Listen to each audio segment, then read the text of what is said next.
Hi, I'm Chuck Chvala, former Senate Majority Leader. And I'm Scott Jensen, former Assembly Speaker. We're the Insiders, and Scott, spring elections, what's your take? You know, there's a lot of important elections on the ballot, but I think this is an election that's up in the air, right? There's questions about turnout.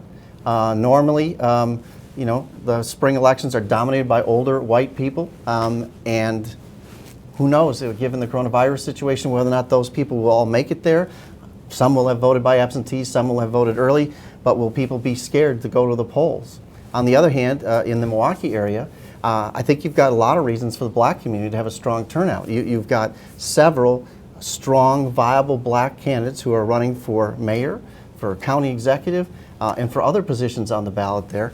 The black community had a higher turnout than expected in February. I think they're going to have a higher turnout than expected in April.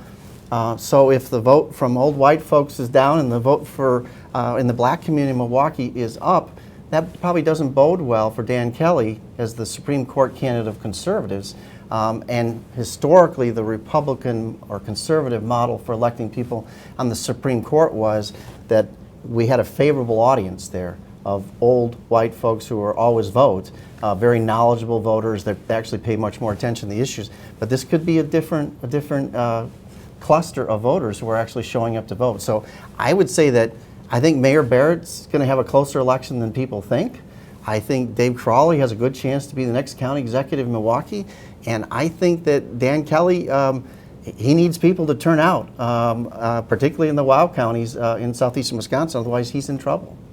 Yeah, it's a very different dynamic. This is what's interesting about politics and why so many people enjoy watching it. If you had listened to Scott and myself or talked to other insiders early on, they would have said, well, you know, the Democratic primary for president is going to drive so many people out, and blah, blah, blah, and all sorts of reasons why this might be an election where the Democrat or the progressive Karofsky would win.